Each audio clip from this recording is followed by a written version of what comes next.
Bismillahirrahmanirrahim. Assalamualaikum warahmatullahi wabarakatuh.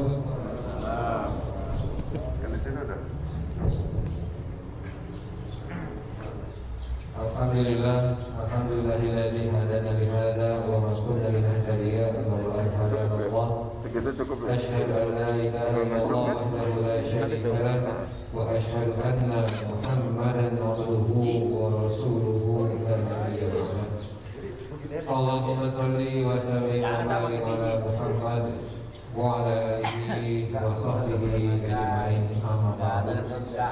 Alhamdulillah, puji dan syukur mari kita panjatkan kehadirat Allah Subhanahu wa taala atas limpahan nikmat dan karunia yang senantiasa dicurahkannya kepada kita. Setiap menit yang kita lalui tidak lepas dari curahan nikmat yang Allah berikan kepada kita. Baik itu nikmat iman, nikmat Islam, sehingga kita bisa mampu memaksakan diri kita bangkit dari tempat tidur kita, melangkahkan kaki kita di pagi hari yang dingin ini semata-mata untuk menyambut seruan Allah Subhanahu wa taala, melaksanakan kewajiban kita sekaligus mengikuti sunnah Rasulullah SAW, yaitu salat subuh berjamaah.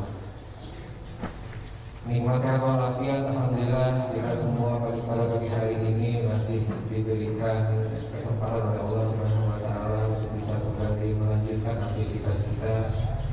Kita bisa kembali bertaubat atas segala dosa-dosa kita. Kita bisa kembali mengumpulkan amal-amal saleh kita sebagai bekal kepulangan kita kamu akhirat nanti.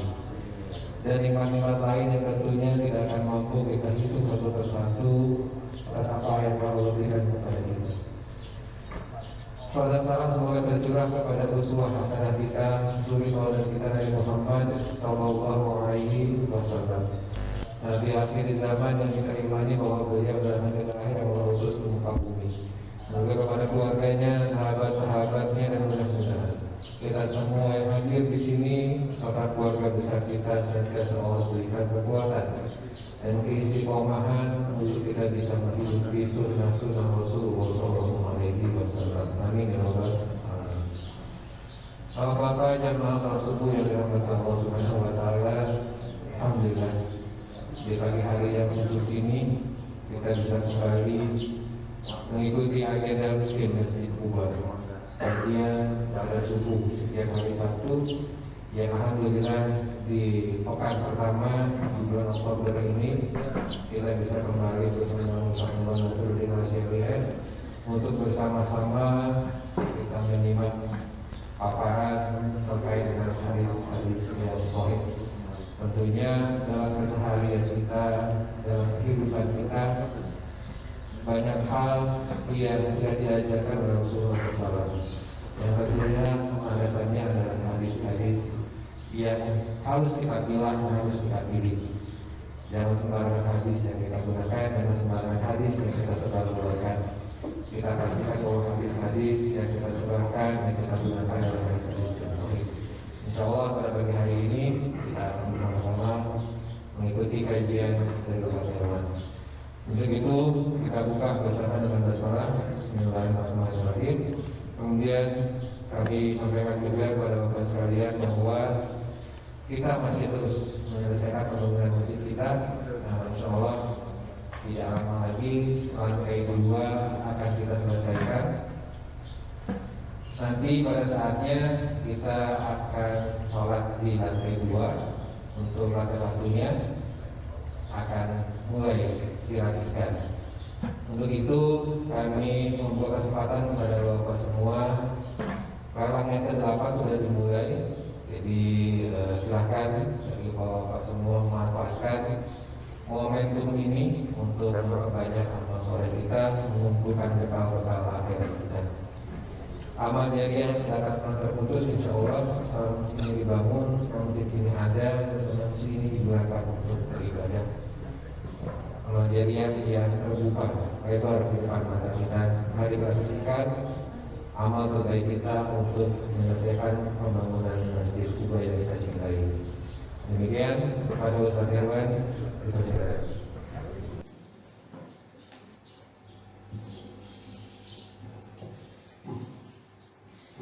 Bismillahirrahmanirrahim. Assalamualaikum warahmatullahi wabarakatuh. Alhamdulillah alladzi hadana li hadza wa ma kunna linahtadiya laula an hadana Allah. Wa asyhadu an la ilaha illallah wahdahu la syarika lah. Wa asyhadu anna Muhammadan 'abduhu wa rasuluhu la nabiyya ba'da. Allahumma shalli ala Muhammad wa ala ali Muhammad. Allahumma anfa'na bima 'allamtana wa 'allimna ma yanfa'una warzuqna 'uluman tanfa'una wa zidna 'ilma. Jamaah sekalian rahimakumullah, alhamdulillah pagi ini kita bisa kembali hadir di majelis ini untuk bertawassul bil haq, tawassul bis sabr dan tawassul bil marhamah melalui kajian hadis-hadis Rasulullah sallallahu alaihi wasallam yang kali ini kita akan mengangkat tema Asyratus Sa'ah. Semoga Allah Subhanahu wa taala memberi kita manfaat dan keberkahan yang banyak di majlis ini atau melalui majlis ini. Amin ya rabbal alamin. Jamaah sekalian rahimakumullah, apapun yang kita lewatkan dalam kehidupan ini, bahkan sebelum hidup dan setelah hidup dunia ini, Allah Subhanahu wa taala sudah menguraikannya langsung di dalam Al-Quran. Pokok-pokoknya ada di dalam Al-Quran dan rinciannya ada di dalam hadis-hadis Rasulullah SAW. Jadi sudah selesai semuanya. Apalagi yang berkaitan dengan kehidupan nyata yang kita hadapi ini, itu sudah selesai, sudah final semua. Semuanya ada ceritanya. Tinggal kita mau mempelajarinya ataukah tidak. Begitu halnya tentang apa-apa yang terjadi sebelum kita ada, yang terjadi pada generasi-generasi awal sejak manusia pertama Adam alaihissalam, itu juga sudah ada ceritanya. Kita tinggal mempelajarinya dan mengambil ibrah darinya. Bahkan apa-apa yang terjadi sebelum bumi ini diciptakan itu pun ada ceritanya. Berikut apa-apa yang terjadi nanti setelah ras manusia ini sudah diturunkan ke bumi semua dari alam nurul, kemudian akan terjadi kiamat. Apa-apa saja yang akan peristiwa-peristiwa apa saja secara rinci yang akan terjadi di hari kiamat nanti, dan apa yang akan terjadi pada diri kita setelah kiamat itu selesai, kita akan berada di mana, lalu apa yang kita akan lewati, itu semua juga sudah rinci. Sampai di terminal terakhir, ketika keputusan dari Allah Subhanahu wa taala sudah diambil, siapa yang akan masuk surga, siapa yang akan masuk neraka, sudah selesai di situ. Dan rinciannya pun ada, di surga itu ada apa, di neraka ada apa.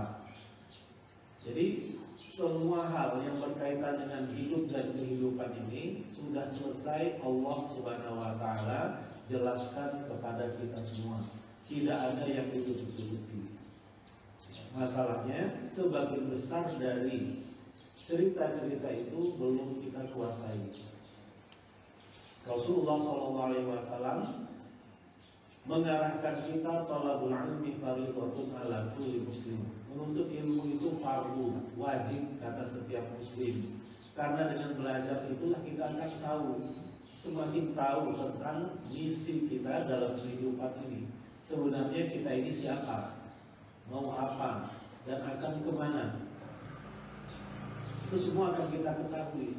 Dan semakin kita khusyuk dalam melaksanakan perintah-perintah Allah dan meninggalkan larangan-larangannya, karena kita tahu posisi kita.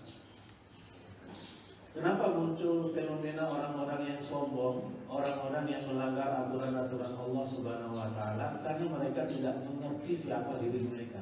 La ya'rif qadrah.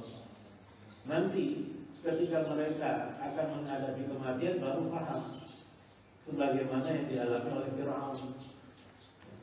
Allah Subhanahu wa taala sudah menjelaskan tentang orang ini, orang yang paling bejat sedunia. Di ujung hayatnya baru ngerti Dan baru dia ingin mengatakan, ya, kalau memang seperti ini, amantu billahi amana bihi banu Israil. Kalau memang seperti ini, aku beriman seperti yang diimani oleh banu Israil. Tidak menyebut Allah lagi. Aku mengimani apa yang diimani oleh banu Israil, bukan la ilaha illallah, ya, tapi tiada ilah selain ilahnya bani Israil. Jadi seolah-olah masih gengsi juga untuk menyebut Allah itu masih gengsi dia di posisi yang seperti itu. Jadi kita akan semakin tahu tentang kedudukan kita, siapa diri kita, apa dan mau kemana kita. Pada akhirnya kita akan seperti apa, kita akan semakin mengerti dan semakin kita tawaduk jadinya. Baik. Tema yang akan kita angkat adalah Asyratus Sa'ah di bagian kecil. Sebagian kecil dari ilmu yang Allah Subhanahu wa taala sampaikan kepada kita melalui lisan Rasulnya Muhammad sallallahu alaihi wasallam.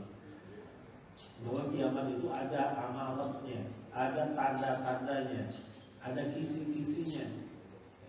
Kalau sudah terjadi ini, terjadi ini, terjadi ini, terjadi ini, nah ini berarti sudah dekat kiamat. Lantas apa pentingnya bagi kita kalau tanda-tanda itu sudah muncul?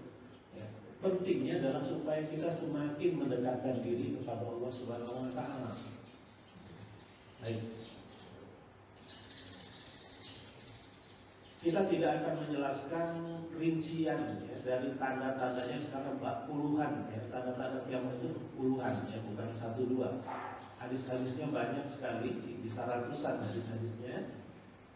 Yang kita ingin targetkan di pertemuan kita ini bahwa ada kelompok hadis yang bercerita tentang tanda-tanda kiamat. Kemudian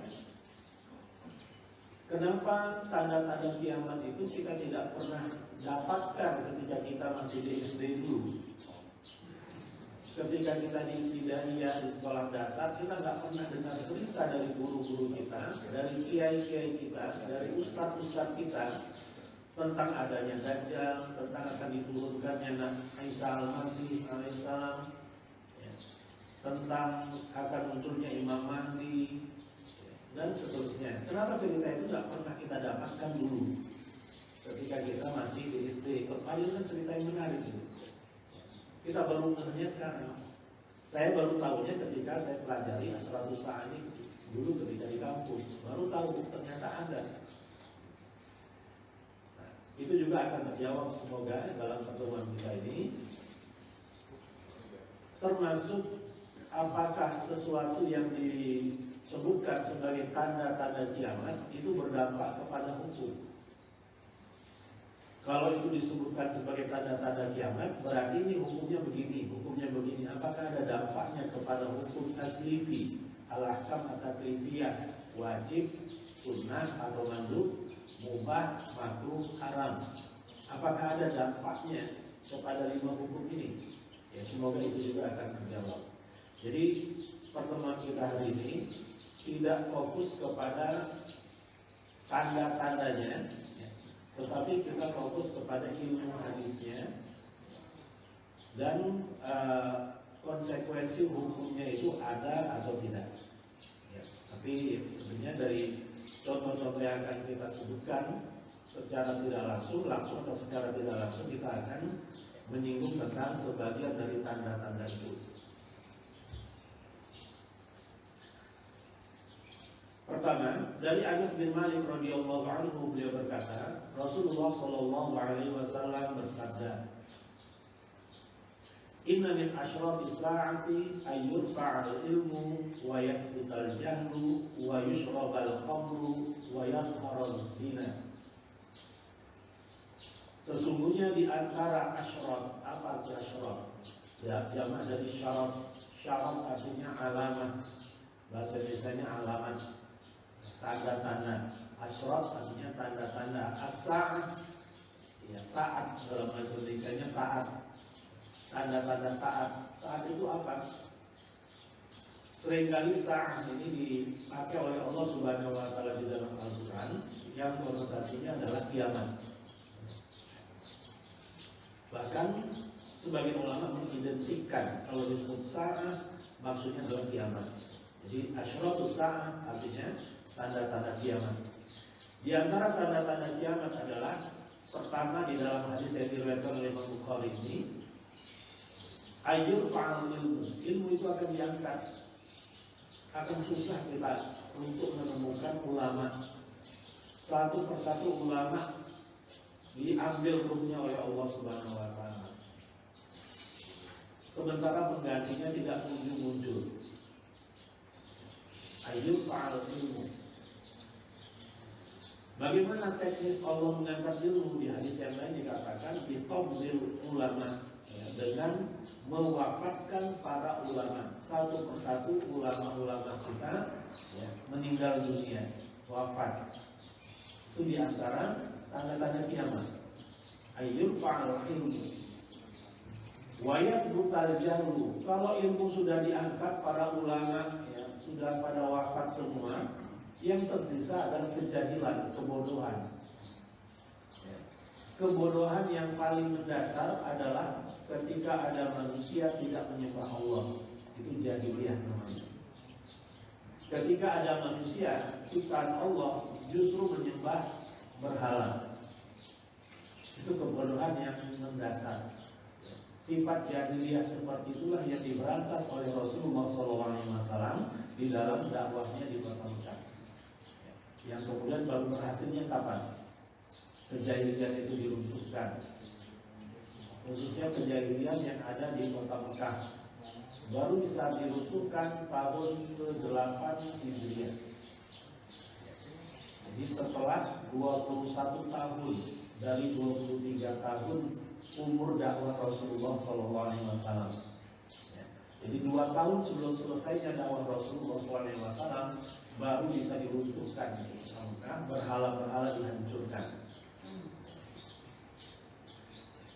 Wayat butal jahlu, wayushrabal khamru, dan ketika khamr kembali gampang didapat dan diminum oleh manusia. Berarti itu sudah dekat kiamat. Ya, kalau di Kota Tangerang, alhamdulillah kita bersyukur ala kulli hal. Ya. Khamr itu tidak bisa diperjualbelikan dengan leluasa karena adanya perda berapa ya? 7 atau 8 ya. Di tahun 2005 masalah. Alhamdulillah. Ya, dengan adanya perda itu kita tidak dapatkan di supermarket kita, di mini-market kita ada minuman keras di sana. Tapi kalau kita bergerak sedikit ke kabupaten, ke Tangsel atau ke Jakarta Barat, Jakarta Selatan, kita akan dapatkan dengan mudah itu.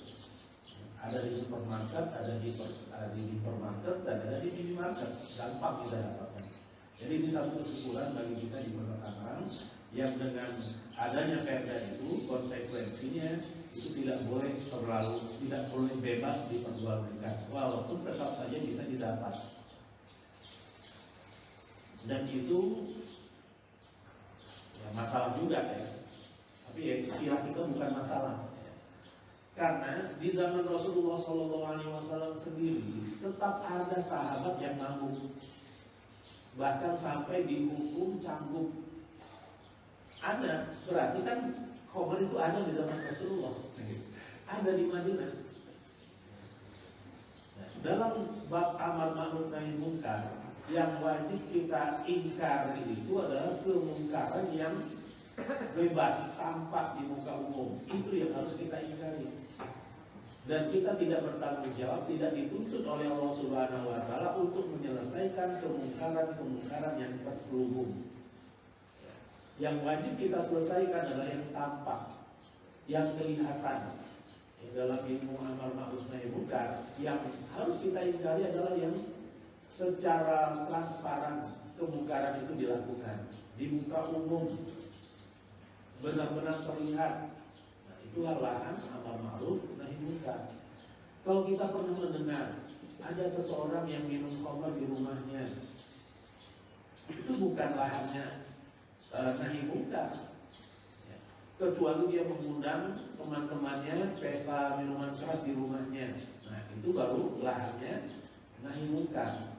Ya, tapi kalau dia sendiri, kita cuma dengan selentingan bahwa si fulan itu sering mabuk-mabukan di rumahnya sendirian atau bersama keluarganya. Nah, itu bukan lahannya nahi mungkar. Ya, jadi untuk bernahi mungkar itu ada ilmunya. Yang dinahi mungkari adalah hal-hal yang memang disepakati kemaksiatannya, yang disepakati kemungkarannya. Kalau yang tidak disepakati kemungkarannya itu bukan lahan nahi mungkar. Apa contohnya? Ketika ada misalnya laki-laki yang berpakaian di bawah mata kaki, kemudian ada orang yang pernah mengerti dan membaca hadis ma'as falal ka'bain finnar, kain yang menjulur sampai ke bawah mata kaki letaknya di neraka. Langsung dia nahi mungkari orang itu, dia omel-omeli orang itu. Ini orang yang tidak paham tentang ilmu nahi mungkar. Masalah isbal, masalah menjulurkan pakaian melebihi mata kaki bagi laki-laki bukan urusan yang disepakati keharamannya. Ada yang mengatakan haram, ada yang mengatakan makruh, dan ada yang mengatakan tidak masalah asalkan tidak takabur, asalkan tidak khuyala, tidak sombong. Jadi yang menjadi ilah, yang menjadi penyebab kenapa perbuatan itu diharamkan adalah karena sombong. Dasarnya apa? Manjarra la yaqulullahu illa manjarra qawbahu khuyala. Allah tidak akan melihat kepada orang yang menyeret-nyeret pakaiannya sambil sombong, sambil menyombongkan diri. Jadi menyeret-nyeret itu ya isbal artinya. Jadi pakaiannya saking panjangnya terseret-seret oleh dia. Ya, ini biasanya kita dapatkan dalam pakaian yang bentuknya jubah. Ya. Kalau pakai celana terseret-seret ya aneh lah ya. Kalau ini bentuknya jubah, pakaian yang orang-orang di Timur Tengah dan sekitarnya, termasuk di Eropa juga, mereka pakai jubah kan, raja-raja itu pakai jubah, ketika berjalan itu terseret-seret jubahnya. Nah, yang seperti itulah yang disebutkan di dalam hadis secara spesifik. Kalau tidak khuyala, ya itu tidak terkait dengan hadis itu. Atau tidak ada kesan itu khuyala, kayak kita di Indonesia ini kan tidak umum pakai jubah, umumnya pakai celana panjang. Kalau orang Arab bilang pantalon, al-bantalun. Nah, kita tidak pernah tersirat ya, untuk mengatakan seseorang itu sombong kalau celananya melebihi mata kaki. Ada kesan sombongnya enggak? Enggak ada. Kalau nggak ada kesan sombongnya berarti ya tidak haram hukumnya. Maksimalnya itu makruh, itu maksimal, nggak sampai ke haram. Intinya, kalau satu permasalahan itu masih diperdebatkan secara fikih, itu bukan lahan nahi mungkar. Maksimalnya itu lahan tawasul haq, tawasul bisabr, nasihat, bukan ditegur dengan keras. Layaknya menegur orang yang minum khamr. Jadi itu ada ilmunya. Ya. Wa yushrabal khamru wa yadhharu zina, dan perzinahan pun terang-terangan dilakukan. Ya, transaksinya pun online. Ya, kan kemarin di mana gitu. Ya, transaksinya pakai online. Pakai Facebook, pakai Instagram. Kalau pakai Facebook, pakai Instagram ya berarti transaksinya detail itu. Apa dan berapa detail itu. Jadi seperti itulah yang terlihat sekarang. Berarti sekarang ini sudah dekat kiamat. Inna min asyratis sa'ah, kata Rasulullah SAW. Sesungguhnya di antara tanda-tanda kiamat itu, di antaranya adalah wayadharuz zina. zina itu dilakukan secara terang-terangan. Ya. Apakah di zaman Rasulullah SAW ada perzinahan? Ada, tapi tidak terang-terangan. Sekali lagi, yang wajib untuk dinahi mungkari adalah yang terang-terangan, bukan yang diam-diam. Di zaman Rasulullah SAW, hukuman rajam itu setahu saya dilakukan cuma 5 kali. Sepanjang syariat hukum rajam itu diturunkan oleh Allah Subhanahu Wa Taala, dalam prakteknya itu cuma dilakukan 5 kali. 3 kalinya kalau nggak salah ke orang Yahudi, 2-nya kok ke Muslim. Nah, 2-nya ini berdasarkan pengakuan pelakunya. Jadi pelakunya yang minta dirajam, bukan karena ada laporan, karena pengakunya yang memaksa, dalam tanda kutip untuk dirajam oleh Rasulullah SAW, pada akhirnya dirajam. Jadi semata-mata karena kesadaran pelaku perbuatan zina, padahal dia sudah berkeluarga, hukumnya rajam. Kalau belum berkeluarga bagaimana? Hukumannya cambuk, 100 kali cambukan kalau belum berkeluarga, belum menikah.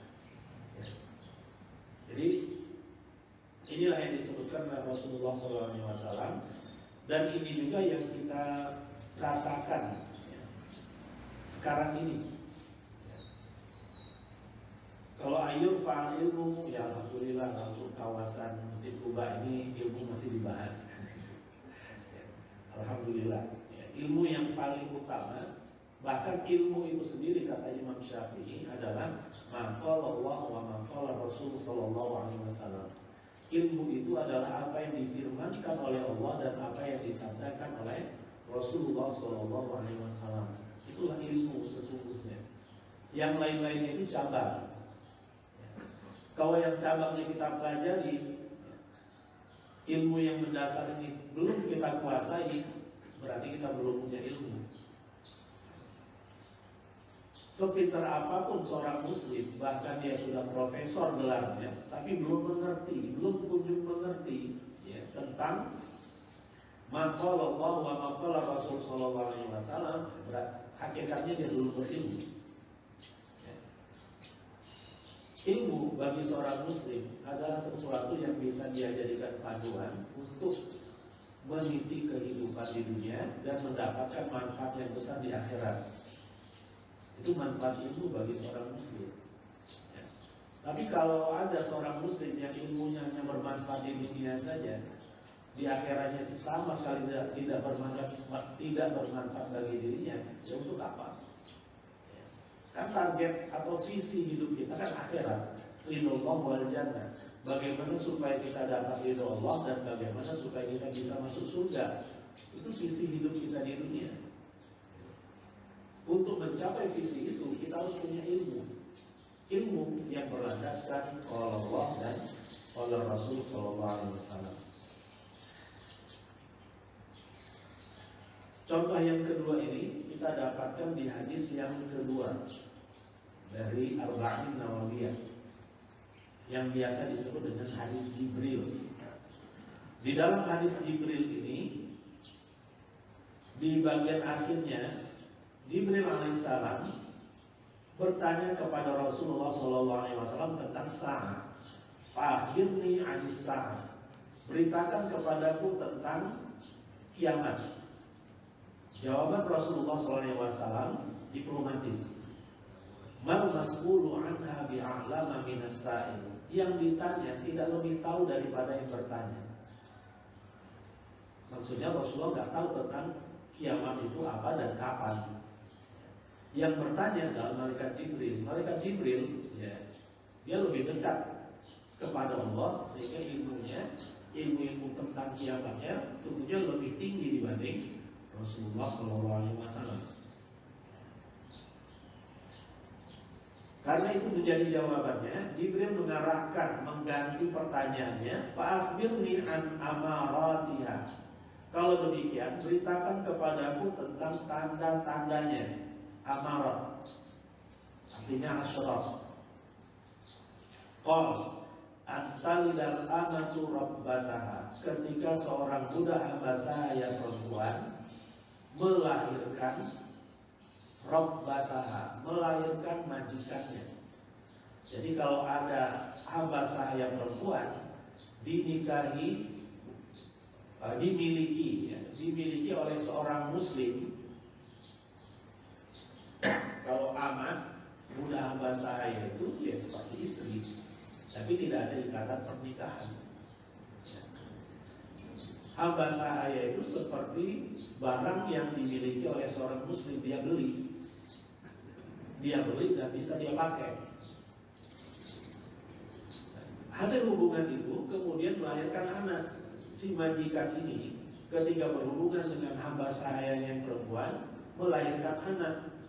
Nah, anaknya itu akan menjadi tuan bagi ibunya. Jadi status anaknya itu menjadi anak si majikan. Dan ibu dari si anak itu tetap statusnya sebagai hamba sahaya. Jadi kalau itu sudah terjadi nanti, ketika ada seorang anak menjadi majikan dari ibunya sendiri, itu sebagai tanda-tanda kiamat. Nah, ini pengertian yang harfiahnya seperti itu. Antalidal amatu rabbataha. Ya, tapi ada yang menafsirkan ketika banyak anak-anak yang durhaka kepada ibunya. Wallahu a'lam. Kemudian wa antarul kufatal uratal ala tari'an asya yataqawaluna fil bunyan. Ketika engkau melihat orang-orang yang tidak orang-orang yang cuma berpakaian ala kadarnya, al-kufat di sini al-kufat artinya tidak beralas kaki, al-kufat pakaiannya minim, al-ala suka meminta-minta, ri'an asya profesinya biasanya mengembalakan kambing. Yang takau walu nafil bunyan, justru meninggi-tinggikan bangunan. Kan aneh, orang yang tidak mampu bangunannya bertingkat. Ini maksudnya sebagian kalangan, sebagian ulama menafsirkan suatu kelompok masyarakat yang ada di Jazirah Arab atau sekitarnya, yang dulunya itu mereka miskin, sumber daya alamnya itu sangat terbatas, gak bisa mereka kelola, tiba-tiba sekarang menjadi kaya raya, membangun bangunan tertinggi sedunia, Burjul Khalifah. Dulu mereka itu orang miskin, ya. Nggak lama, tahun 1980-an itu belum apa-apa. Dubai, Abu Dhabi itu belum apa-apa. Tapi tiba-tiba tahun 90-an langsung berdiri semuanya, langsung menjadi kaya raya. Sejenak mereka menemukan persediaan minyak di negaranya. Itu tanda kiamat. Yataqawwaluna fil bunyan. Mereka berlomba-lomba untuk mendirikan bangunan. Ya, itu sudah terbukti. Ya. Nah, di sini untuk peringat tersirat apa hukum yang yataqawwaluna fil bunyan itu, meninggi-tinggikan bangunan itu hukumnya apa? Apakah hadis ini berdampak kepada hukum? Jawabannya tidak. Tetap saja halal hukumnya, ya, meninggi-tinggikan bangunan. Jadi jangan disamaratakan. Kalau ada sesuatu dikatakan sebagai tanda kiamat, berarti hal itu sesuatu yang diharamkan. Kenyataannya di antara tanda-tanda kiamat itu bentuknya adalah maksiat. Seperti hadis yang sebelumnya, ayyushrabal khamru wa yadhharuz zina. Khamr khamr dan zina itu sudah gak ditutup-tutupi lagi pelanggaran kemaksiatan tersebut. Kemudian di sini yang tatawaluna fil bunyan, meninggi-tinggikan bangunan. Apakah sama meninggi-tinggikan bangunan dengan hukum yang ada di dalam hadis sebelumnya? Karena hadis ini konteksnya bukan perintah, bukan larangan, ini hanya informasi, kita tidak bisa memutuskan atau menyimpulkan hukum itu. Kalau keharaman khamar, keharaman zina itu sudah ada di dalam Al-Quran. Kebetulan saja, bukan kebetulan ya. Tapi kemudian Rasul mengaitkan tanda-tanda kiamat itu dengan dua bentuk maksiat tadi. Sedangkan meninggikan bangunan ini bukan maksiat. Nah ini di antara tanda-tanda kiamat yang ada di hadis Jibril. Dua hadis tadi sebagai contoh bagi kita. Dalam ilmu asratus sa'ah, ya, ilmu tanda-tanda kiamat, disebutkan oleh para ulama kita bahwa tanda-tanda kiamat itu ada dua. Ada tanda-tanda besar, al-ashratul kubra, dan ada tanda-tanda kecil, al-ashratus sughra. Jadi ada tanda besar, ada tanda kecil. Nah, dua tanda ini bisa dipecah menjadi tiga bagian lagi. Ada tanda-tanda yang belum muncul, ada tanda-tanda yang sudah muncul dan selesai, dan ada tanda-tanda yang sudah dan sedang muncul. Jadi ada tanda-tanda kiamat sudah nggak ada lagi sekarang. Ada tanda-tanda kiamat yang sudah ada sekarang dan terus kita dapatkan. Dan ada tanda-tanda yang belum muncul. Tanda-tanda yang belum muncul, ya, diturunkannya Isa Al-Masih, definitifnya Imam Mahdi, munculnya Dajjal, itu tanda-tanda besar. Munculnya hewan keluar dari dalam bumi, ya, keluar dari dalam tanah dan dia bisa berbicara. Itu tanda-tanda besar. Terbitnya matahari dari barat, itu tanda-tanda besar. Itu belum muncul. Ya. Kemudian tanda-tanda yang sudah muncul dan selesai, sebagian merupakan tanda-tanda besar, seperti munculnya api di tanah Hijaz, tepatnya di dekat kota Madinah. Dulu posisinya dekat airport, tapi airport yang lama. Sekarang airportnya baru di Madinah. Di dekat posisi atau lokasi airport yang lama, kalau kita ke airport, di kiri kanan itu ada tanah atau bebatuan yang warnanya hitam. Itu adalah bekas api yang muncul di tahun 700-an Hijriah. Rasulullah SAW sudah pernah menyatakannya dulu ketika hidupnya. Ya. Rasulullah wafat tahun berapa Rasulullah wafat?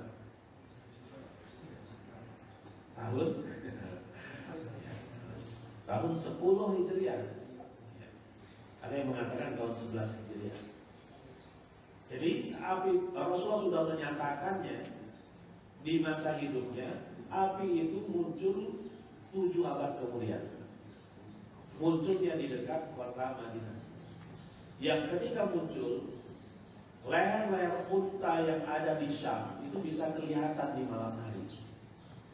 Itu menggambarkan betapa besarnya api itu. Jadi dulu kan nggak ada penerangan, ya, nggak ada PLN, ya. Ada listrik. Jadi kalau di malam hari saat api itu muncul, nggak tahu hitungannya hari atau berbulan-bulan api itu ada.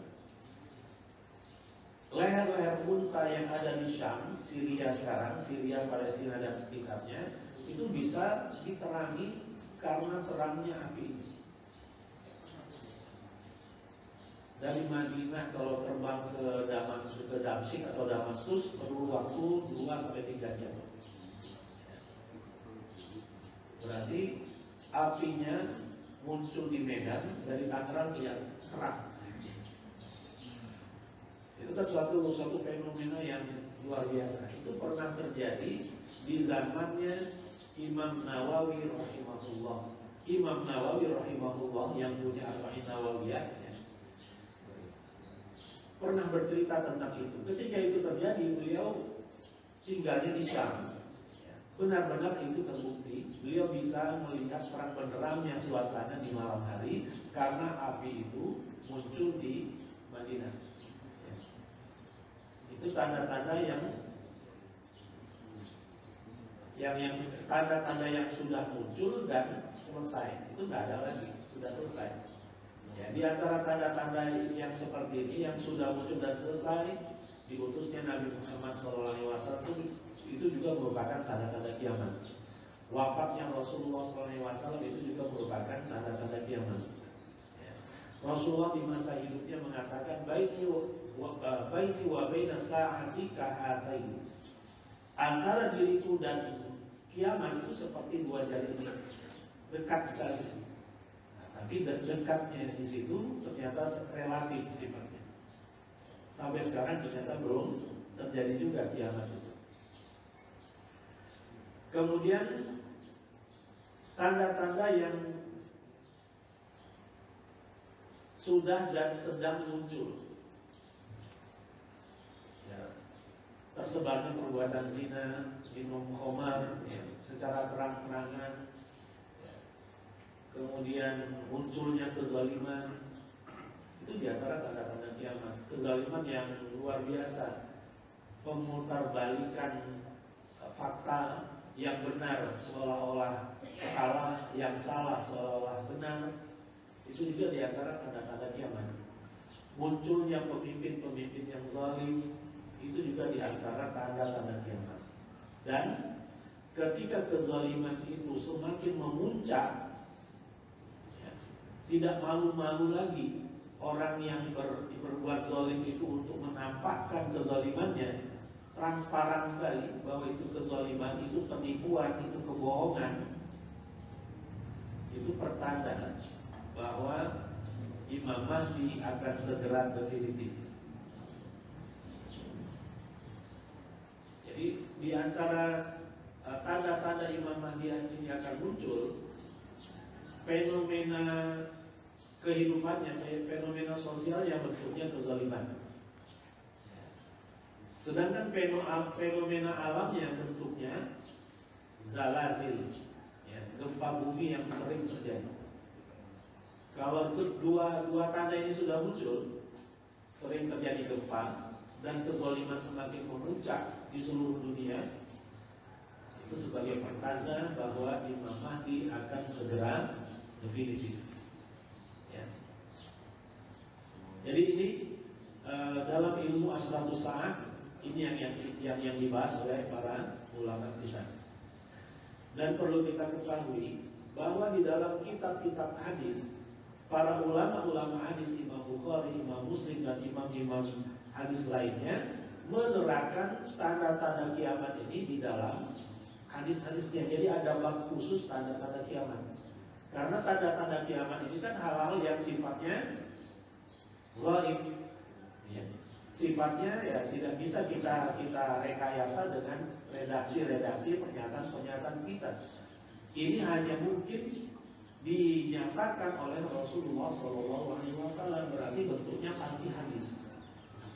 Makanya faktanya hadis-hadis tentang tanda kiamat ini kita akan dapatkan di hampir semua kitab-kitab hadis menerangkan hadis-hadis ini. Ya, menerangkan minimal bab Asratus Sa'ah, tanda-tanda kiamat. Apa dasar penetapannya? Satu informasi kita katakan sebagai tanda kiamat. Dasarnya adalah hadis-hadis sahih. Yang tidak sahih tidak boleh. Tanda kiamat adalah bagian dari akidah. Muatan-muatan akidah harus berlandaskan ayat suci Al-Quran atau hadis-hadis yang sahih. Yang dhaif tidak berlaku di sini. Walaupun sebagian besar hadis-hadisnya itu ahad. Nah, di sini rahasianya dari pertanyaan kita di awal tadi itu ada di sini. Tentang hadis ahad. Apa itu hadis ahad? Hadis yang diriwayatkan oleh maksimal 9 orang perawi hadis. Jadi 1 sampai 9 orang itu namanya hadis ahad. Ketika Rasulullah SAW menyatakan satu hadis, yang mendengarnya, yang melihatnya dari Rasulullah cuma 1 orang, 2 orang, 3 orang sahabat, sampai 9 orang sahabat, itu namanya hadis ahad. Kemudian masing-masing mengajarkannya ke maksimal 9 orang juga. Jadi downloadnya itu serba 9 sampai ke bawah. Ya, itu maksimal. Kalau lebih dari itu bukan hadis ahad namanya. Ya, khususnya di tingkatan sahabat. Ya, di tingkatan sahabatnya ini maksimal 9. Hadis misalnya hadis innamal a'malu binniyat, itu hadis ahad. Karena yang meriwayatkannya dari Rasulullah SAW cuma Umar bin Khattab radhiyallahu anhu. Diajarkan ke satu orang tabi'in.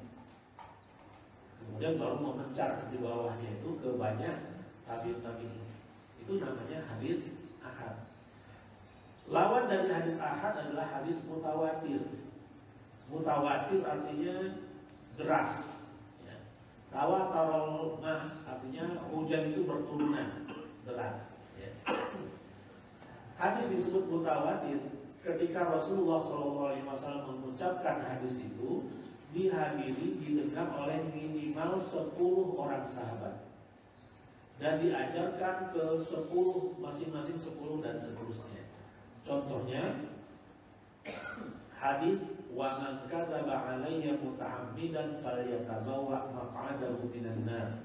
Barang siapa yang sengaja berbohong atas namaku, hendaklah dia persiapkan tempatnya di neraka. Yang menyebarkan hoax atas nama Rasulullah SAW, hendaknya dia siapkan tempatnya di neraka. Yang mengatakan qala Rasulullah, pada Rasulullah pernah mengatakan itu. Siapkan tempatnya di neraka. Itu ancaman dari Rasulullah SAW. Hadis ini didengar oleh 70-an orang sahabat. Itu namanya hadis mutawatir. Nah, ada sebagian ulama, ada sekelompok ulama yang mempermasalahkan status hukum hadis ahad ini. Sebagiannya, tidak semuanya. Mereka membedakan hadis-hadis yang didapat secara mutawatir dengan yang didapat secara ahad. Ahad artinya ya individu-individu perawi hadis. Mereka bedakan konsekuensi hukumnya. Apakah hadis ahad dapat dijadikan hujjah, dijadikan sebagai landasan hukum, khususnya dalam masalah akidah? Inilah yang lebih spesifik yang diperdebatkan oleh para ulama. Tapi menurut mayoritas ulama ahli sunnah wal jamaah, menurut ulama-ulama salaf dari kalangan, kalau sahabat tidak ya, dari kalangan tabi'in, tabi'in, khususnya tabi'in ya, yang sudah mempermasalahkan hadis ahad ini. Ya. Tabi'in dan seterusnya.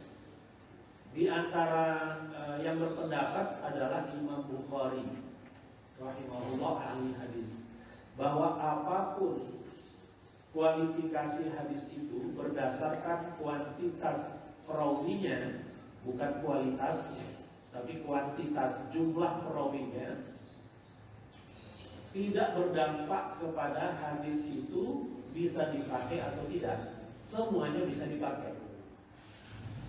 Karena yang dijadikan patokan untuk suatu hadis itu bisa diterima atau tidak adalah berdasarkan kualitas hadis dan kualitas perawinya, bukan berdasarkan jumlah perawinya.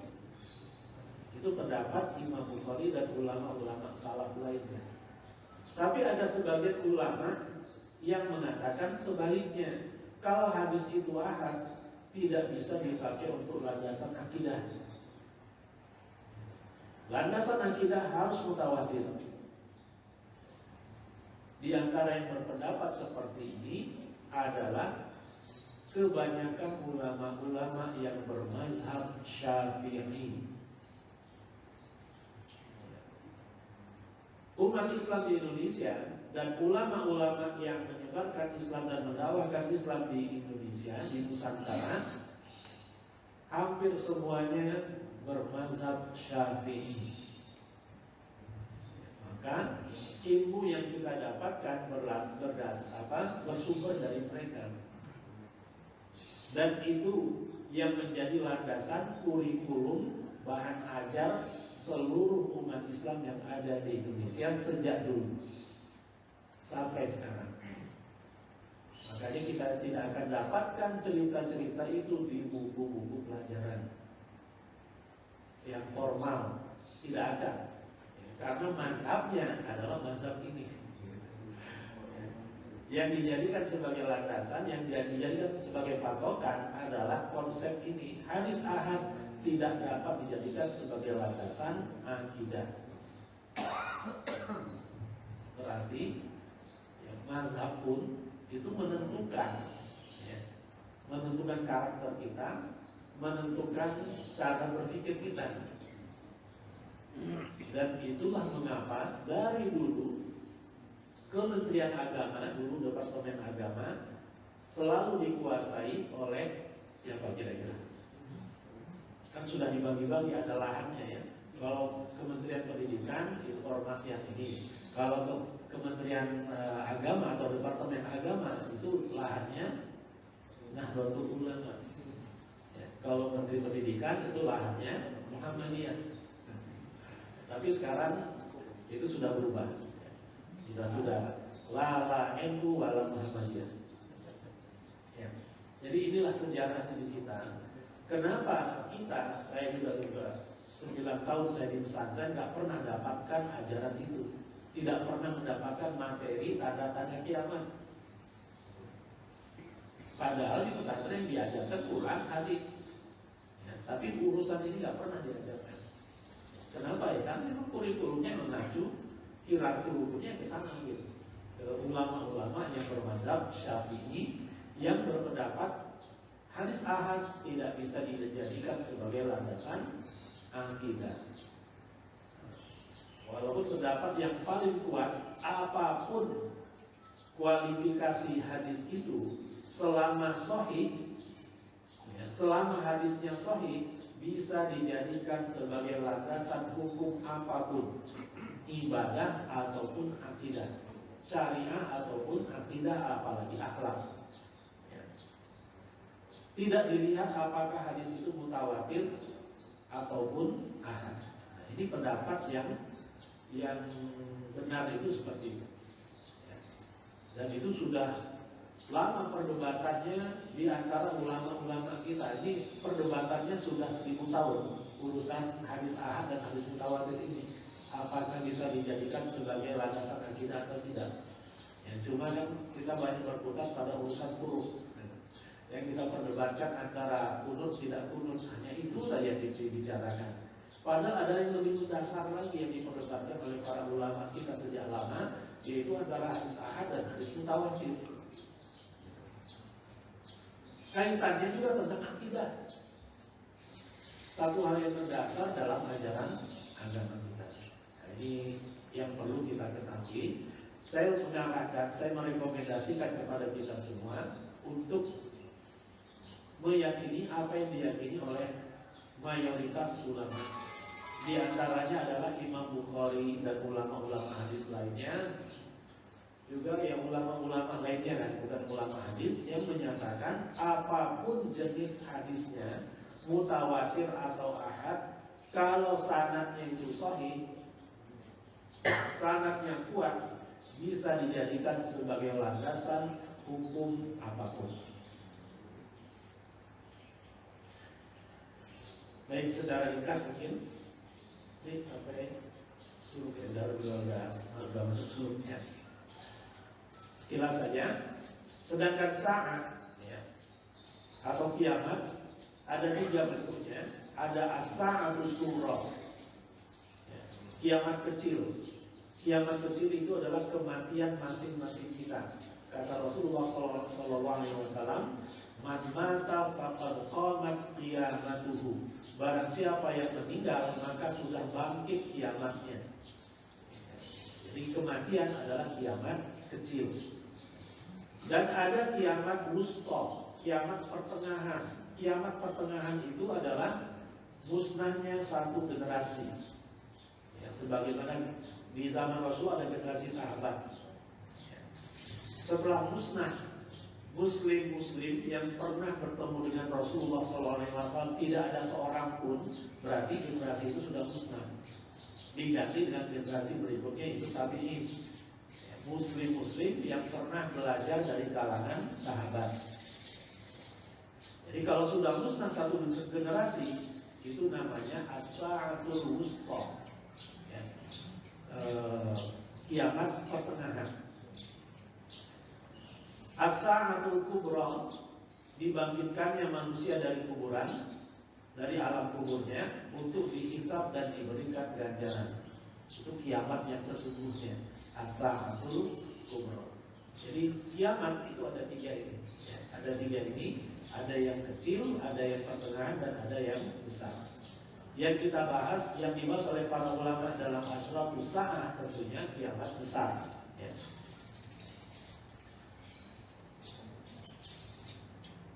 Nah, di antara tanda-tanda kiamat tadi sudah kita bagi, ada tanda-tanda kecil, ada tanda-tanda besar. Tanda-tanda kecil yang ada di dalam hadis-hadis Rasulullah SAW adalah diutusnya Rasulullah SAW, wafatnya beliau, penaklukan Baitul Maqdis, wabah Ta'un di Amwas, Syria, melimpahnya harta dan saat manusia tidak butuh zakat dan sedekah. Ini pernah terjadi di zaman Umar bin Abdul Aziz, zaman tabi'in, ya. Munculnya fitnah-fitnah, ya, fitnah-fitnah di sini kekacauan, ya. Fitnah itu bukan tuduhan tidak berdasar, bukan. Fitnah di sini maksudnya kekacauan oleh sebab kezaliman yang ada. Ya, sebagaimana sekarang ini sudah fitnahnya luar biasa, kekacauannya sudah luar biasa. Ya. Persekusi terhadap para ulama, ya, para ustadz, para imam, pembacokan terhadap imam-imam masjid, menceramah, itu diantara kekacauan yang kita rasakan. Munculnya pengaku sebagai nabi. Ini kan di kita sendiri sudah banyak, ya. Meratanya rasa aman. Ketika sudah aman semuanya, tidak ada lagi yang takut untuk berjalan dari Son'a menuju Madinah, itu dalam hadisnya, itu berarti kiamat sudah dekat. Tapi itu tanda-tanda kecil, ya. Tanda-tanda besarnya munculnya Al-Mahdi, Muhammad bin Abdullah Al-Qurashi Al-Hashimi. Jadi namanya Muhammad bin Abdullah Al-Qurashi Al-Hashimi. Ini sudah Rasulullah sebutkan 1442 tahun yang lalu. Rasulullah sudah sebutkan nama ini. Nama Imam Mahdi adalah Muhammad bin Abdullah, dan beliau berasal dari keturunan keluarga besar Rasulullah SAW. Ya. Kalau ada yang namanya Asep ngaku sebagai Nabi, ketahuan. Atau ngaku sebagai Imam Mahdi, namanya Asep, itu sudah dia nggak ngerti ada hadis ini. Ya. Kita umat Islam sudah ngerti Imam Mahdi itu siapa. Munculnya Al-Masih Ad-Dajjal, diturunkannya Isa alaihissalam. Ini tiga ini di dalam hadis disebutkan ini sangat saling berkaitan. Ya. Definitifnya Imam Mahdi, munculnya Dajjal, diturunkannya Nabi Isa, ini satu cerita. Ya. Munculnya Ya'juj dan Ma'juj, khusufan, ya, khusufannya tanah ambles, ya, tanah ambles di barat, tanah ambles di timur, sehingga manusia hijrah nanti sampai ke satu tempat, digiring hanya ke satu tempat. Termasuk munculnya api-api, ya, seperti di Sidoarjo mungkin, ya, lumpur keluar, api keluar dari dalam tanah, kemudian ada tanah yang ambles, itu namanya khusufan. Terbitnya matahari dari barat, keluarnya binatang melata dari dalam bumi yang bisa berbicara, munculnya api yang akan mengikut manusia ke satu tempat. Ini mahsyarnya dunia di Syam nanti di akhir zaman, tempatnya di Syam dan Jazirah Arab. Itu tempat digiringnya manusia di akhir zaman hanya ada di daerah itu saja. Di daerah lain sudah terjadi tanah ambles, muncul api, jadi tidak bisa didiami lagi. Semuanya tergiring menuju satu tempat yang ada di sekitar Jazirah Arab dan Syam. Ya. Kemudian nanti ketika itu terjadi, keimanan hanya ada di Madinah saja. Orang-orang yang beriman hanya ada di Madinah. Orang-orang yang bejat yang ada di dalam kota Madinah dengan sendirinya akan keluar dari dalam kota Madinah. Dia nggak betah berada di kota Madinah. Dia akan pindah rumah keluar Madinah. Sedangkan orang-orang yang beriman berkumpul semuanya di dalam kota Madinah.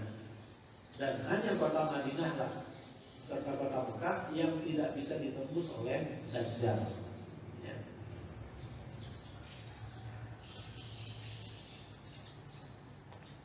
Ya, ini betul-betul hadisnya, sebagainya sudah kita jelaskan tadi.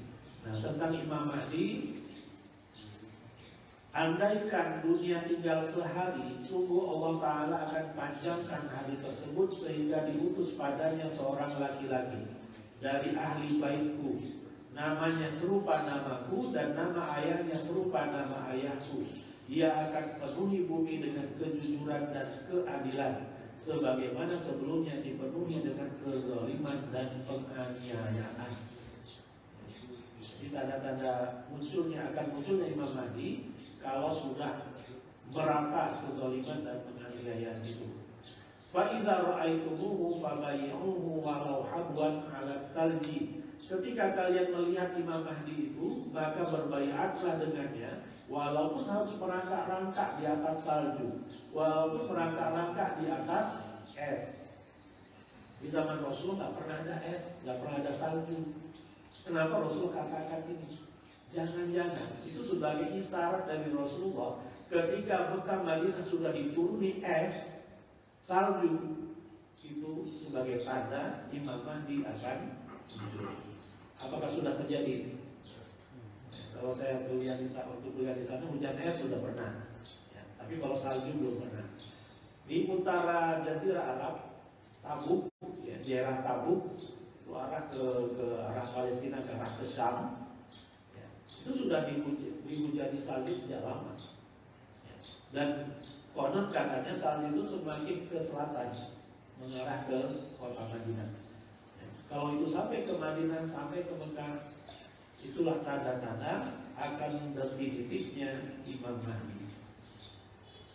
Kalian akan perangi Jazirah Arab sehingga Allah menangkan kalian atasnya. Kemudian kalian perangi Persia sehingga Allah menangkan kalian atasnya. Kemudian kalian perangi Rum sehingga Allah menangkan kalian atasnya. Kemudian kalian perangi Dajjal sehingga Allah menangkan kalian atasnya. Di sini ada 4 peperangan Rasulullah sebutkan. Hadis riwayat Imam Muslim, hadis sahih. 4 peperangan ini, 2 peperangan berkaitan dengan internal umat Islam. Kita akan menyelesaikan pemimpin-pemimpin diktator Sunni yang ada di Jazirah Arab. Apakah pemerintah Saudi Arabia termasuk dalamnya? Wallahu a'lam. Ya. Kemudian Persia, ini diktator Syiah. Ini kita akan selesaikan nanti sebelum definitifnya atau sebelum kiamatnya. Itu karena di tengah-tengah ini muncul Imam Mahdi, atau Imam Mahdi justru yang memimpin peperangan ini. Wallahu a'lam. Yang kedua dari 4, perang yang sifatnya untuk menuntaskan musuh eksternal Romawi, yaitu para diktator Salibis Nasrani, Eropa, Amerika. Ini akan kita selesaikan. Dan kemudian yang terakhir adalah Dajjal yang memimpin pasukan Zionis Yahudi, yang sekaligus merupakan fitnah paling dahsyat sepanjang zaman. Ini sudah disebutkan oleh Rasulullah SAW di dalam hadisnya. Ya, sayangnya hadisnya ahad, walaupun riwayat Imam Muslim. Ya. Tidak akan terjadi kiamat sehingga kaum muslimin memerangi kaum Yahudi sampai Yahudi berlindung di balik batu dan pohon.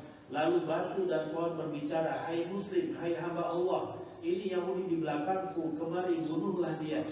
Kecuali Gharfad, sebab dia sungguh pohon kaum Yahudi. Hadis riwayat Imam Muslim. Jadi kenapa pertentangan kenapa kita concern terhadap Palestina gitu ya? Rasulullah sudah mengisyaratkan kepada kita ya, bahwa musuh kita yang paling utama adalah orang-orang Yahudi. Dan peperangan melawan orang Yahudi bakal terjadi nanti di akhir zaman. Ya, sampai benda-benda yang ada di dunia ini pun akan ikut-ikutan memerangi mereka, akan mendukung umat Islam memerangi mereka. Jadi ini kaitannya dengan akidah sesungguhnya. Cabang-cabang akidahnya itu tentang hadis ini adalah kita mendukung perjuangan saudara-saudara kita yang ada di Palestina. Jadi bukan masalah Palestina. Nanti di akhir zaman peperangan itu akan terfokus ke sana. Umat Islam akan memerangi Dajjal itu di mana? Di sekitar Palestina. Nabi Isa alaihissalam akan diturunkan di Syam, di Menara Putih, dibopong oleh dua malaikat turun dari langit. Ya, jadi dibopong turun dari langit. Ya. Kemudian Nabi Isa pun bergabung dengan Imam Mahdi ketika akan menunaikan sholat berjamaah. Nabi Isa dipersilahkan menjadi imam, Nabi Isa mengatakan tidak. Karena yang berhak menjadi imam adalah umat Rasulullah SAW.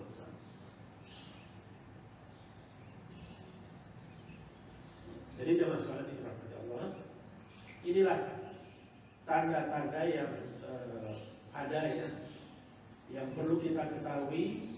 Ini yang aktual sekarang ini, yang berkaitan dengan Palestina, juga yang berkaitan dengan Syam. Ya, peperangan yang ada di Syria itu pun sudah diisyaratkan oleh Rasulullah SAW. Sehingga sebagian orang-orang Arab atau orang-orang Islam dari luar Arab berduyun-duyun datang ke sana, ikut di barisan mujahidin. Di antaranya ada juga orang Indonesia. Sesungguhnya mereka bukan ISIS, mereka mengikuti ini, hadis ini, dengan keyakinannya bahwa kemudian karena ini kacau ya, informasinya simpang siur, di situ ada Islam, akhirnya campur-campur di sana. Ya. Sebagian dari mereka yang memerangi Bashar al-Assad bergabung di keyakinannya adalah hadis ini. Ya. Karena dari rincian kejadian yang ada, ya, ketika kota Idlib akan dikuasai oleh Rusia, dibombardir oleh Rusia, kota Idlib itu disebutkan di dalam hadis. Ya. Lebih utamanya yang lebih jelasnya disebutkan dalam hadis bagian utara dari Syam. Itu bagian utara. Jadi serangan orang-orang kafir itu dari bagian utara. Jadi kejadian yang terjadi di Timur Tengah sesungguhnya itu berkaitan dengan hadis-hadis akhir zaman ini, ya, yang harus kita cermati, kita harus ikuti terus. Jangan sampai kita salah dalam menentukan keberpihakan kita. Itu akan membahayakan kita. Ya. Kalau kita salah dalam memberi dukungan, ya, takutnya, khawatirnya kita menjadi bagian dari orang-orang yang terkena fitnah Dajjal di akhir zaman. Yang tadinya kita rajin ke masjid, karena ada fitnah Dajjal, justru kita ikut Dajjal. Dajjal ini fitnah yang luar biasa. Orang yang paling bertakwa di dunia ini, kalau sudah bertemu Dajjal, 90% dia pasti ikut. Padahal dia orang yang teguh keimanannya. Tapi kalau sudah berpapasan dengan Dajjal, itu fitnahnya luar biasa. Akan tergoda untuk ikut Dajjal dia. Sekarang saja, dan sekarang ya beberapa tahun yang lalu, 10 tahun yang lalu, ada seorang Muslim, konon ustadz, ya, mampu atau punya kelebihan bisa memindahkan penyakit ke seekor kambing. Itu menjadi tren pada zaman itu. Banyak yang datang ke sana. Di wilayah dia sampai banyak yang jualan kambing. Karena kambing dibutuhkan untuk pengobatannya, ya akhirnya tetangga-tetangganya pada bisnis kambing semua. Gara-gara itu, si tokoh ini menjadi ustadz besar. Dimanapun dia ceramah, dihadiri oleh puluhan ribu, bukan 1.000-2.000, puluhan ribu jamaah memakai pakaian serba putih. Ya. Padahal kehebatannya apa? Memindahkan penyakit ke kambing. Ya. Yang sembuh disuruh untuk memberikan testimoni. Paginya dia memberikan testimoni, sorenya meninggal.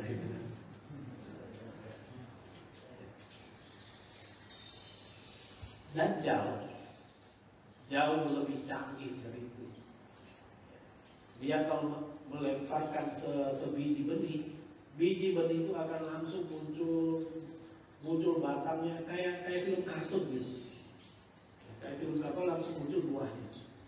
Sekejap dia melempar benih itu. Itu kehebatan Dajjal. Jadi janganlah kita pernah bercita-cita berpapasan dengan Dajjal. Yang berpapasan dengan Dajjal 90% dia pasti ikut. Jadi dari tanda-tanda yang sudah Allah tampakkan kepada kita di akhir-akhir zaman ini, di zaman kita ini, kita jangan sampai salah dalam memberikan keberpihakan kita. Kalau kita keliru untuk berpihak atau malah netral, jangan-jangan kita yang disasar oleh Dajjal. Alhamdulillah. Itu saja mungkin ulasan kita di pagi ini. Semoga bermanfaat. Dinasatu Allah, dinasatu fadini wa minasyaitan. Wabillahi hidayah taufiq wal afikum. Wassalamualaikum warahmatullahi wabarakatuh.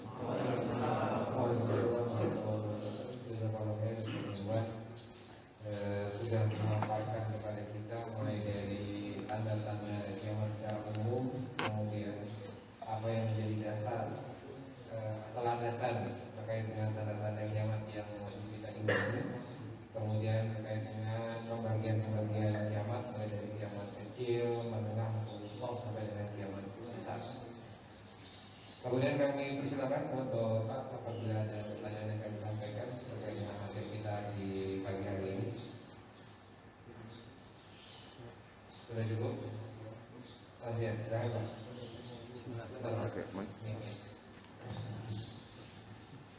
Assalamualaikum warahmatullahi wabarakatuh. Atas ilmu yang diberikan terkait dengan tanda-tanda kiamat yang harus dijelaskan, di batas mana seseorang disebut mengimani tanda-tanda itu. Apakah ketika ada yang diragukan dari sekian banyak tanda ini menjadi tidak disebut beriman dengan hari akhir, dan apakah ini juga menjadi salah satu hal yang membahayakan dalam konteks kekufuran?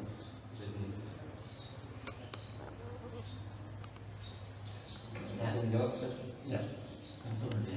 Saya jawab. Ini pertanyaan yang bagus sekali ya, pertanyaan yang mendasar. Bagaimana kalau ada seorang muslim yang tidak mempercayai tanda kiamat ini? Padahal katakanlah tanda kiamat ini berdasarkan hadis yang sahih. Riwayat Imam Muslim tadi kan, dan sebagiannya ada yang diriwayatkan oleh Imam Bukhari. Setahu saya di Sahih Bukhari pun ada bab asyratu sa'ah, tanda-tanda kiamat. Sebelumnya saya akan sebutkan pernyataan para ulama tentang nawaqidus syahadatain, hal-hal yang dapat menggugurkan syahadat seseorang. Di antaranya adalah ketika dia tidak mau meyakini satu saja hadis sahih, hadis yang sudah terkonfirmasi bahwa itu hadis berdasarkan ilmu yang diajarkan oleh para ulama, dan hadis itu pun tidak diperselisihkan tentang kesahihannya, tapi tetap tidak mau diyakini, maka itu akan menggugurkan syahadatnya. Jadi satu saja hadis sahih tidak diyakini, tidak mau diyakini, tidak dipercayai, itu sudah menggugurkan syahadat seseorang. Katakanlah ketika ada yang tidak meyakini kewajiban sholat, atau sholat itu yang nggak perlu pakai takbir, pakai salam, pakai ruku, cukup kita eling saja dengan doa saja, itu sudah cukup, itu namanya sholat. Yang meyakini yang seperti itu dan tidak meyakini hadis-hadis yang sahih, itu sudah gugur syahadatnya. Bagaimana kalau yang tidak diyakini itu adalah hadis tentang akhir zaman, hadis tentang tanda-tanda kiamat. Ya, para ulama tidak menyebutkan konteks hadisnya itu tentang apa.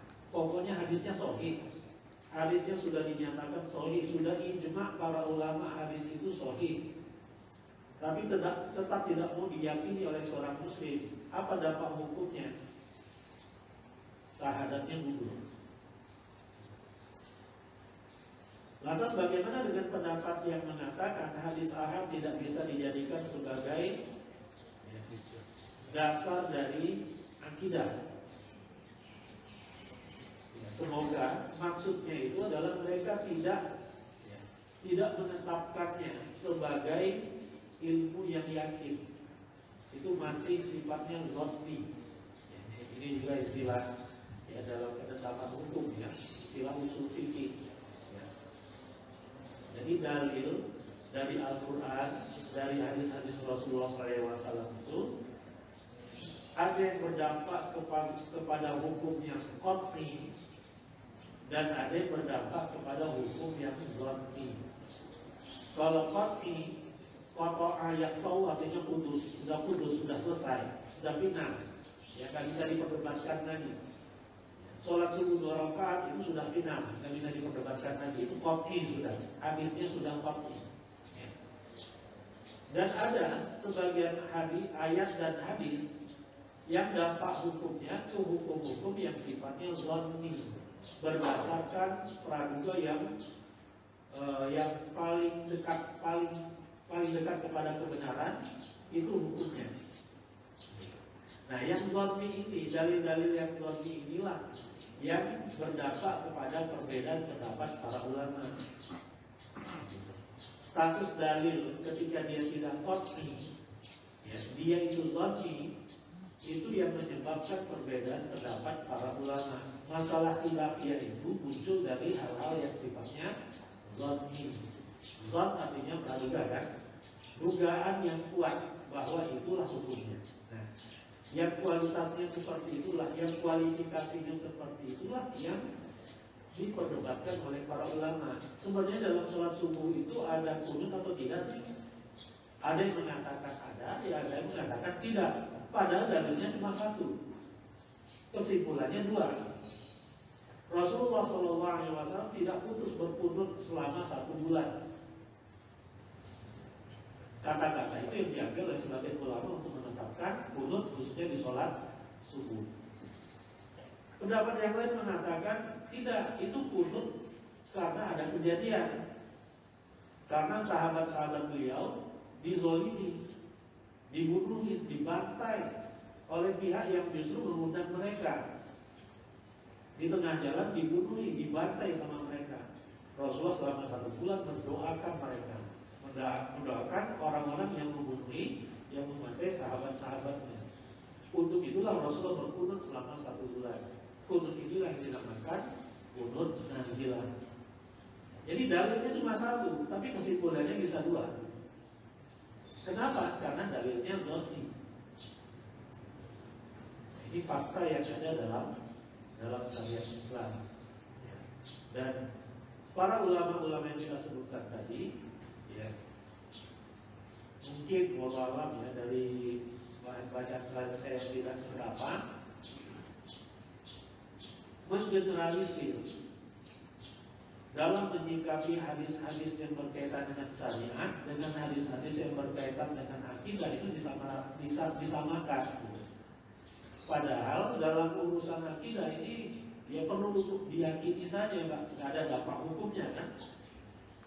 Allah Maha Esa, sudah kita yakini Allah Maha Esa. Qul huwallahu ahad, kita yakini, sudah selesai, kan? Dampak hukumnya apa? Secara praktek kan nggak ada, kan? Jadi cukup kita yakini bahwa hari kiamat ada, ya hari kiamat ada karena ayat-ayatnya banyak. Dampaknya secara praktek apa? Nggak ada kan? Artinya ya untuk apa kita berkutat pada perbedaan yang nggak ada dampaknya pada praktek? Ya, cukup diyakini ya sudah, nggak usah terlalu sakit dalam urusan, nggak usah terlalu detail dalam menetapkan kaidah-kaidah dalil atau landasan akidah. Selama itu sahih hadisnya, ya sudah, itu adalah materi akidah. Dan itulah pendapat mayoritas ulama. Ada sebagian ulama yang mengatakan, oh tidak seperti itu. Kalau hadisnya ahad, ini berarti zonni, tidak qat'i dia. Kalau zonni, ini nggak kuat kalau dikatakan sebagai landasan akidah. Inilah kenyataan yang ada dalam tradisi keilmuan para ulama kita. Bagi kita, ya, karena ini tidak ada dampaknya kepada praktek amalan sehari-hari kita, ya cukup kita yakini sebaiknya hendaknya kita menganut mazhab yang mengatakan apapun hadisnya mutawatir atau ahad, selama dia itu sahih, maka dia adalah landasan hukum. Ya. Dia adalah landasan hukum akidah. Bisa ditetapkan sebagai landasan hukum bidang akidah. Itu yang paling aman untuk kita anut. Ya. Setelah kita tahu perbedaan pendapat. Ya. Mengenai orang lain meyakini beda, ya terserah dia. Ya. Terserah menjawab masing-masing nanti di akhirat. Ya.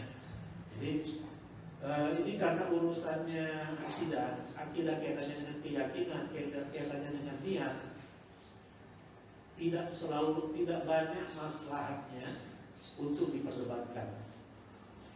Cukup kita yakini saja. Dan kita harus hati-hati. Satu saja hadis sahih tidak mau kita yakini, kita tidak anggap hadis itu sudah cukup untuk menggugurkan syahadat kita. Alhamdulillah. Ya, Allah.